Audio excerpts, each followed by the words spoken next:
الشيطان الرجيم. بسم الله الرحمن الرحيم.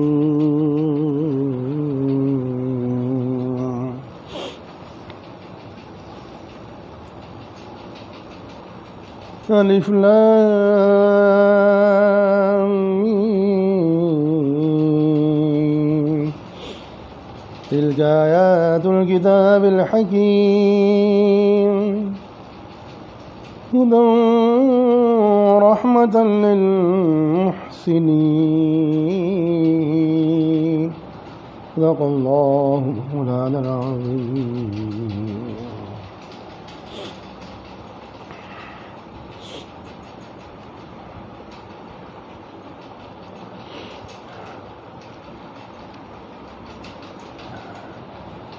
قرآن پاک کی فضیلت کے تعلق سے گفتگو چل رہی. آج گفتگو کا محور بھی تقریباً یہی ہے، لیکن دوسری باتیں ہوں. قرآن پاک کی عظمت کا بیان. قرآن پاک اس قدر عظیم الشان کلام ہے اللہ کا کہ اس سے زیادہ عظمت والا کوئی کلام نہ پہلے آیا نہ بعد میں آئے گا. خود حق تعالی شانہ نے سورہ حشر میں فرمایا کہ اگر ہم اس قرآن کو پہاڑ پر اتار دیتے تو آپ دیکھتے کہ پہاڑ بھی دب گیا ہے اور پھٹ گیا ہے اللہ کے خوف سے.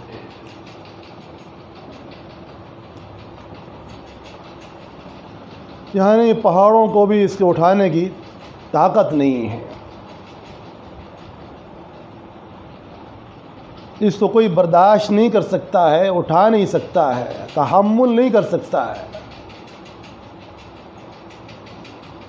اور وہ بھی دب جاتا، لرز جاتا، کانپ جاتا، پھٹ جاتا، ٹکڑے ٹکڑے ہو جاتا. ایک ذرا سی تجلی واقع ہوئی تھی کوہ طور پر، جہاں موسیٰ علیہ السلام سے اللہ پاک کو کلام کرنا تھا. تو کوہ طور ٹکڑے ہو کر کتنی جگہ پر واقع ہوا،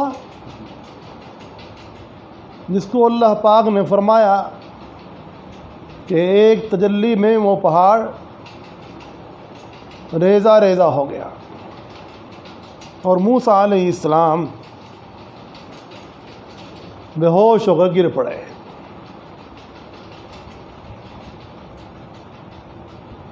اس قدر عظیم الشان کلام ہے. اللہ پاک نے ایک موقع پر اور فرمایا کہ ہم نے اس امانت کو آسمانوں، زمینوں اور پہاڑوں پر پیش کیا، سب نے اس کے اٹھانے سے انکار کر دیا اور حضرت انسان نے اس کو اٹھا لیا. اس وقت تک اس کو پتہ نہیں تھا کہ اس کی حقیقت کیا ہے. بعد میں سمجھ میں آیا کہ یہ تو بہت ہی عظمت والا معاملہ ہے.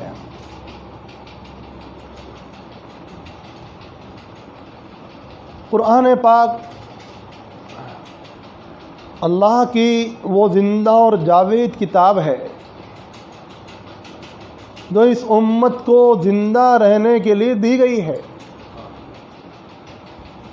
معلوم ہوا کہ یہ امت قرآن پاک پڑھ کر، سمجھ کر، عمل کر کے ہی زندہ رہ سکتی ہے.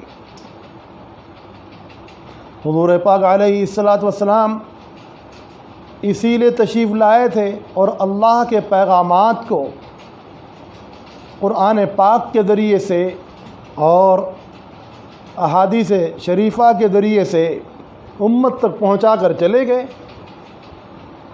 اور اعلان فرما گئے کہ لوگوں، میں دو چیزیں تم کو دے کر جا رہا ہوں. جب تک تم ان کو مضبوطی کے ساتھ پکڑے رہو گے دنیا کی کوئی طاقت تمہیں گمراہ نہیں کر سکے گی۔ ایک کتاب اللہ ہے اور دوسرے سنت رسول اللہ ہے۔ تو اللہ کے پیارے حبیب علیہ السلام اللہ کی کتاب کو اور کتاب کی تشریح کے لیے سنت ہے، یعنی وہ بھی ایک ہی بات ہے۔ جو کتاب اللہ میں ہے سنت رسول اللہ میں اس کی تشریحات ہیں، اس کی توضیحات ہیں، اس کی تفصیلات ہیں۔ اللہ کی رسالات کو، اللہ کے پیغامات کو پہنچانے آئے تھے اور امت کو بھی گواہ بنا گئے۔ آخری حج کے موقع پر تم گواہ رہنا، میں نے اللہ کے پیغامات کو پہنچا دیا۔ سب نے کہا کہ بلا شبہ آپ نے پہنچا دیا۔ بلغت الرسالہ وأدیت الامانہ ونصحت الامہ یا رسول اللہ، آپ نے رسالت کو ٹھیک پہنچا دیا، اس میں کچھ بھی کمی نہیں فرمائی، اور آپ نے اللہ کی امانت کو کما کو پہنچا دیا اور ان کی مکمل خیر خواہی جیسی کرنی تھی ویسے کر دی۔ حضور پاک علیہ السلام نے اللہ سے مخاطب ہو کر فرمایا کہ یا اللہ آپ بھی گواہ ہیں اس چیز کے کہ میں نے آپ کے پیغامات آپ کے بندوں تک پہنچا دیے ہیں، اے اللہ آپ بھی گواہ رہنا۔ تو رسول پاک علیہ السلام کے حیات کا مقصد ہی کتاب اللہ کو پہنچانا تھا، اس لیے نہیں تھا کہ اس کو مسلمان اچھے کپڑے میں لپیٹ کر اور اس کو باندھ کر ایک طرف رکھ دیں اور کبھی کبھار اس کو پڑھ لیا کریں۔ یہ کبھی کبھار پڑھنے کی چیز نہیں ہے، یہ صرف رمضان المبارک میں تراویح کے اندر پڑھا جانے والا کلام ہی نہیں ہے کہ رمضان آئے گا اس میں تلاوت کر لیں گے بعد میں چھٹی۔ یہ نمازوں میں صرف سننے کے لیے سنانے کے لیے ہی نازل نہیں ہوا، وہاں تو ہے ہی رمضان کا مقصد تو تھا ہی تلاوت کرنا، وہ تو اسپیشل وقت تھا اس کا، فرصت کا وقت تھا اس کا، ایک بہترین موقع تھا اس کا۔ لیکن قرآن پاک تو ہمیشہ پڑھنے کے لیے آیا ہے کہ ہر گھر میں اس کی تلاوت کی جائے اور اس کے ذریعے سے اپنے اندر ایمان حیات پیدا کی جائے۔ اگر قرآن پاک کو پڑھا نہیں جائے گا، سمجھا نہیں جائے گا، دیکھا نہیں جائے گا، سنا نہیں جائے گا تو ہم لوگ مردہ ہو جائیں گے۔ معلوم ہوا کہ ایمان والوں کی حیات کس سے قائم ہے؟ دنیا کے تماشوں سے قائم نہیں ہے، دنیا کے لوازمات سے قائم نہیں ہے، بلکہ ہماری حقیقی حیات، ہماری حقیقی زندگی، ہماری ایمانی زندگی، ہماری اسلامی زندگی وہ قرآن پاک کے ساتھ وابستہ ہے، اور اسی سے ہماری حیات ہے، تازگی ہے اور قوت ہے۔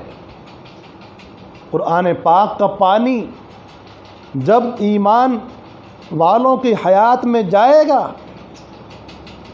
اور سنت کا کھانا جب ان کے پیٹ میں پہنچے گا تو وہاں سے پھر ایمان، عرفان، ایقان اور عیان کی لذیذ ترین کیفیات حاصل ہوں گی۔ ایمان کی کیفیات، اللہ کی معرفت کی کیفیات، یقین کی کیفیت، اللہ پاک کے انوارات کو دیکھنے کی صلاحیت جبھی تو اجاگر ہوگی، جبھی تو یہ کھیتی ایمان والوں کی اسلام کی لہلائے گی۔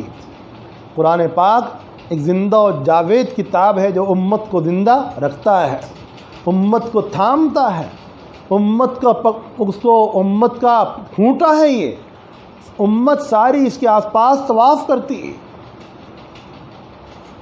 بیت اللہ شریف کے طواف کرنے کا موقع جب ہوتا ہے، جب وہاں حاضر ہوتے ہیں، ہمارے لیے تو کتاب اللہ ہے، اس کے علوم ہیں، جس کے آس پاس ہم ہر وقت طواف کر سکتے ہیں، ہر گھر کے اندر طواف کر سکتے ہیں، یعنی اس پر عمل کر سکتے ہیں۔ طواف کے معنی اس کو پڑھنا، پڑھانا، عمل کرنا۔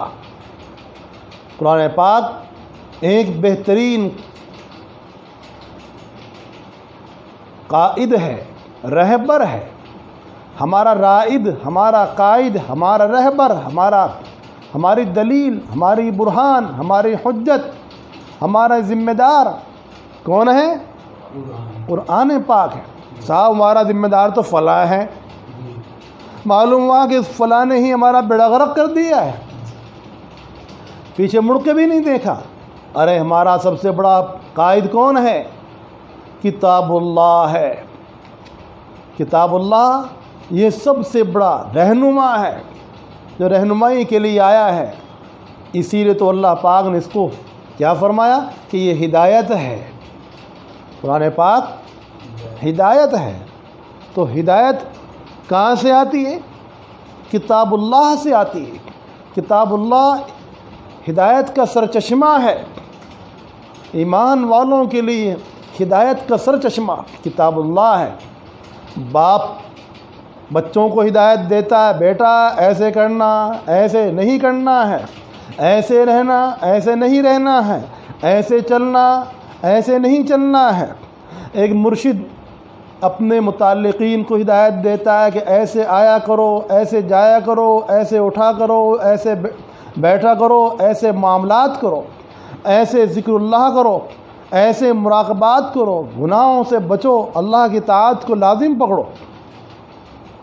ایک معلم اپنے شاگردوں کو کیا سکھاتا ہے؟ خیر کی باتیں سکھاتا ہے، بھلائی کی باتیں سکھاتا ہے، اچھی باتیں سکھاتا ہے، مفید باتیں سکھاتا ہے، زندگی میں کام آنے والے باتوں کی تعلیم دیتا ہے۔ لیکن اگر شاگرد معلم کی بات کو کچھ نہ سمجھیں، کان ہی نہ دھریں، اس کے اوپر توجہ ہی نہ کریں ادھر، کہ یہ تو بولتا ہی رہتا ہے، اس کا کام تو بولنا ہی ہے، تقریر ہی کرنا ہے اس کا کام، تو مریدین کیا سمجھے؟ اس شیخ کا کام تو یہی ہے کہ ہمیں سمجھانا ہے، بتانا ہے۔ اور اولاد کیا سمجھے کہ باپ تو یوں ہی بڑبڑاتا رہتا ہے اور ہمیں کچھ مزے نہیں کرنے دیتا زندگی کے، ہمیں فری نہیں رہنے دیتا جیسے ہم چاہیں، بلکہ یہ بتاتا ہے کہ برے دوستوں سے بچو، اچھی مجلس میں جاؤ، وہاں بیٹھو، وہاں نہ بیٹھو، تمام زندگی کی باتیں بتاتا ہے۔ تو جب متعلقین جس کے متعلق جو ہے، جو جس کا رہبر ہے، قائد ہے، وہ اس کو گائیڈ کرے گا اور اس کے متعلقین اس کے گائیڈ کرنے پر چلیں گے، تبھی تو کامیاب ہوں گے۔ ایمان والوں کے ماں باپ، ایمان والوں کا روحانی باپ، ایمان والوں کی ماں، ان کی اساس ام الکتاب ہے۔ ام الکتاب کتابوں کی ماں ہے، یہی حقیقت میں ایمان والوں کی ماں ہے۔ کتاب اللہ حقیقت میں ایمان والوں کا باپ ہے، یہی حقیقت میں ہمارا معلم ہے، یہی حقیقت میں ہمارا مرشد ہے، یہی ہمارا قائد ہے، یہی ہماری اصل ہے، یہی ہماری جڑ ہے، اور یہی ہماری بنیاد اور فاؤنڈیشن ہے۔ قرآن پاک محض اس لیے نہیں آیا کہ قاری حضرات ہی سوچیں کہ بہت شاندار قرات کر لی اور ہو گیا۔ ہاں، وہ بھی ایک عمدہ بات ہے، اچھی بات ہے کہ اس کو اچھے انداز سے پڑھا جائے اور پڑھایا جائے، یہ بھی ایک ضروری امر ہے، لیکن اسی حد تک نہیں، بلکہ قرآن پاک ایک عملی زندگی کا دستور ہے، یہ دستور حیات ہے، دستور تربیت ہے، دستور فکر ہے۔ قرآن پاک ہمارے فکر کا دستور ہے، لائحہ عمل ہے، ضابطہ ہے، منبع اور سرچشمہ ہے، یہاں سے ہمیں عمل کا دستور ملتا ہے۔ سچ کہا کسی کہنے والے نے، اللہ ربنا، اللہ ہمارے رب ہے، اور رسول پاک علیہ السلام ہمارے قائد ہیں، ہمارے امام ہیں، ہمارے اصل امام، ہمارے اصل قائد، ہمارے اصل رہنما، ہمارے اصل تو کون ہیں؟ پیغمبر علیہ الصلاۃ والسلام ہے، جو ہم سب کے لیے منبع رشد و ہدایت ہے، منبع حکمت ہے، منبع علم و عمل ہے، منبع علم و عرفان ہے، منبع خشیت و خوف ہے، اور ہر اچھائی کا منبع اور سرچشمہ ہے قرآن پاک۔ ہاں، اللہ ربنا والرسول قائدنا والقرآن دستورنا، قرآن ہمارا دستور ہے، قرآن ہمارا دستور حیات ہے، ہمارا طریقہ حیات ہے، ہمارا جینا، ہمارا مرنا، ہمارا چلنا، ہمارا پھرنا، ہمارے نکاح، ہمارے سارے معاملات وہ قرآن پاک ہی کے مطابق ہونے ضروری ہیں۔ یہ ہے ہدایت، قرآن پاک جو ہدایت ہے، یہ ہے اس کا مطلب ہدایت ہونے کا۔ ہدایت تو جب ہی ہوگی جب ہم قرآن پاک کی ہدایت کو اخذ بھی کریں گے۔ ہدایت تو قرآن پاک جب ہی ہوگا جب ہم اس ہدایت کے منبع اور سرچشمے سے ہدایت کا پانی پئیں گے بھی، وہاں اپنا کٹورا لے کر پیاسے اور طالب بن کر پہنچیں گے بھی کہ لاؤ یہاں سے پانی بھر لو۔ اور اگر ہم نے قرآن پاک کی طرف سے تغافل برتا، بے توجہی برتی، تو قرآن پاک نے تو اپنا کام پورا کر لیا، کر رہا ہے اور کرتا رہے گا، ہم ہی محروم ہوئے۔ دریا تو جاری ہے نا، دریا تو پہاڑ سے نکل رہا ہے، ٹھنڈا پانی پلا رہا ہے سب کو، تو یہ اگر نہ پہنچے اس دریا کے پاس، اس نہر کے پاس، اس تالاب کے پاس، اس کنویں کے پاس، اس نل کے پاس، اس ٹنکی کے پاس، تو پیاسا کون رہے گا؟ پیاسا تو یہ خود رہ جائے گا۔ ہدایت کا پانی، علم و ایمان کا پانی، ایمان کا نور، ایمان کا نور یہاں سے حاصل ہوگا، یہاں سے ہدایت حاصل ہوگی۔ قرآن پاک ہی اسلامی معاشرے کی جان ہے۔ آج ہمارا معاشرہ اپنی اپنی طبیعت پر، اپنے اپنے مزاج پر، اپنے خاندانی رسومات پر، اپنے ذہنی افکار پر، اپنے منچائی معاملات پر چل رہا ہے نا۔ میرا من چاہ رہا ہے، میرا دل چاہ رہا ہے، میرے خاندان کے دستور، میرے خاندان کے دستور، میری برادری کا یہ دستور، میرے علاقے کا یہ دستور، میرے ملک کا یہ دستور، میرے فلاں دوستوں کا یہ دستور، سب کے دستور ہم چلانے بیٹھ گئے ہیں۔ اور جو ہمیں سب سے بڑا دستور ملا تھا کتاب اللہ کا، جس پر ہم سب کی جان تھی، پورے معاشرے کی جان تھی، اور سب کی جمعیت تھی، اور سب کی اجتماعیت تھی، اور سب کے لیے اس میں برکت تھی، اور سب کے لیے اس میں خیر تھی، اس کو ہم بلا بیٹھے اور اپنے اپنے دستور اپنے بنا لیے۔ والقرآن دستورنا، قرآن پاک ہے ہمارا اصل دستور۔ یہ اسلامی معاشرہ، اسلامی کیان، اسلامی نظام، اسلامی قوت، اسلامی طاقت کہاں سے ہے؟ قرآن پاک سے وابستہ ہے۔ ایمان والوں کی طاقت، ان کی قوت اور ان کے تمام معاملات اگر قرآن پاک سے وابستہ ہوں گے تب تو ان میں خیر باقی رہے گا، ورنہ ان کا شیرازہ بکھر جائے گا۔ قرآن پاک ہدایت ہے، قرآن پاک رحمت ہے، اللہ پاک کی رحمت ہے، اوپر سے نازل ہو رہی ہے بارش کی طرح۔ جیسے بارش جب اترتی ہے، زمین گیلی ہو جاتی ہے، اور وہاں پھل پھول اور کھیتیاں لہلہانے لگتی ہیں، اور سبزہ زار ہو جاتا ہے، اور تازگی آ جاتی ہے۔ زمین میں تازگی آئی، زمین کی تازگی سے کھانے والوں کے اندر اس کی پیداوار، تازگی آئی، کتنے معاملات اس سے وابستہ ہے۔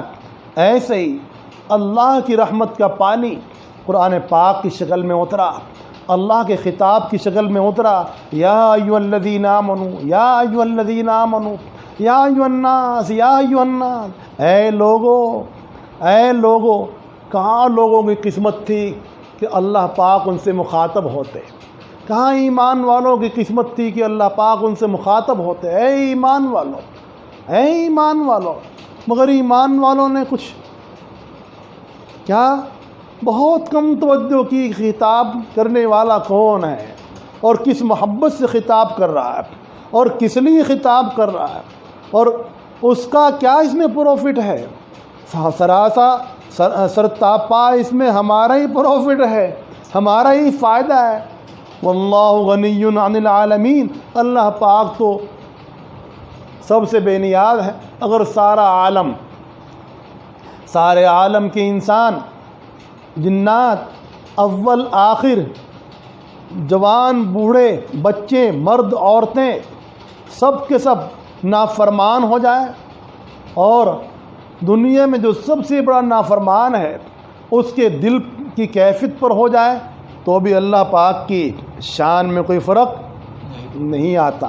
اور اگر سب کے سب، سارے کے سارے لوگ، جنات، زندہ، مردہ، بچے، بڑے، بوڑھے، نوجوان، مرد اور عورتیں، سب کے سب متقی بن جائیں، اعلیٰ درجے کے مشائخ بن جائیں، اولیاء اللہ بن جائیں اور سب اس مقدس انسان کے دل کی کیفیت پر آ جائے جو اللہ کو سب سے پیارا ہے، لاڈلا ہے، اللہ کا پیارا حبیب علیہ السلام، تب بھی اللہ کی شان میں کوئی فرق، کوئی اضافہ نہیں ہوتا، نہ پہلی صورت میں کمی آتی ہے نہ دوسری شکل میں کوئی اضافہ ہوتا ہے۔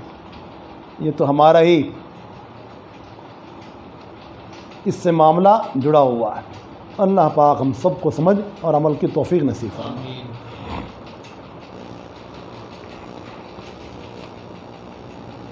ربنا ظلمنا أنفسنا وإن لم تغفر لنا وترحمنا لنكونن من الخاسرين اللهم إنا نسألك الهدى والتقى والعفاف والغنى اللهم إنا نسألك الصحة والعفة والأمان وحسن الخلق اللهم إنا نسألك رضاك والجنة ونعوذ بك من سخطك وغضبك وعقابك والنار اللهم إنا نسألك الجنة اللهم إنا نسألك الجنة اللهم إنا نسألك الجنة وما قرب إليها من قول وعمل اللهم إنا نعوذ بك من النار اللهم إنا نعوذ بك من النار اللهم إنا نعوذ بك من النار وما قرب إليها من قول وعمل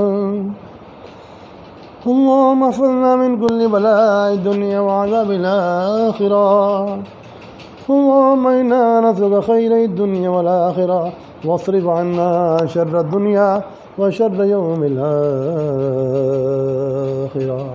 یا اللہ ہمارے گناہوں کو معاف فرما، ہماری خطاؤں کو درگزر فرما، یا اللہ ہمیں قرآن پاک سے خصوصی تعلق نصیب فرما، محبت نصیب فرما، قرآن پاک کی عظمت نصیب فرما، قرآن پاک کی ہدایت سے یا اللہ ہمیں ہدایت یافتہ ہونے کی توفیق نصیب فرما، اس نور الہی سے منور ہونے کی توفیق نصیب فرما، یا اللہ قرآن پاک کا فیضان ہمارے قلوب میں جاری فرما، یا اللہ قرآن پاک کی سمجھ نصیب فرما، یا اللہ ہم سب کو قرآن پاک کی سمجھ نصیب فرما، قرآن پاک پڑھنے کی توفیق نصیب فرما، یا اللہ اس کی برکات نصیب فرما، قرآن پاک کی برکات نصیب فرما، یا اللہ قرآن پاک کو ہمارا قائد و رہنما بنا، یا اللہ اس کو ہمارے لیے دلیل و حجت بنا، یا اللہ اس کو ہم سب کے لیے اپنی رضامندی کا وسیلہ بنا، یا اللہ اس کی محبت سے یا اللہ ہمارا بیڑا پار فرما، یا اللہ اس کے وسیلے سے قرآن پاک کے وسیلے سے یا اللہ جو سب سے اعلیٰ وسیلہ ہے، اس سے بڑھ کر کوئی وسیلہ نہیں ہو سکتا جس کو آپ کے دربار میں پیش کیا جائے، یا اللہ ہم سب قرآن پاک پر ایمان رکھتے ہیں، یا اللہ آپ کی توفیق سے جو پڑھتے پڑھاتے ہیں، یا اللہ اس کو تو فعل ہماری جملہ پریشانی کو دور فرما، گھریلو پریشانی کو دور فرما، بچوں کی پریشانی کو دور فرما، بڑوں کی پریشانی کو دور فرما، ہمارے مردوں کی پریشانی کو دور فرما، ہماری عورتوں کی پریشانی کو دور فرما، ہماری خاندانی پریشانی کو دور فرما۔ یا اللہ اغیار اسلام جو ہم پر مسلط ہونا چاہتے ہیں ان کے تسلط کو دور فرما۔ ربنا تقبل منا انك انت السميع العليم وتب علينا يا مولانا انك انت التواب الرحيم۔ صلى الله تعالى على خير خلقه محمد وآله وصحبه اجمعين برحمتك يا ارحم الراحمين۔ من الشيطان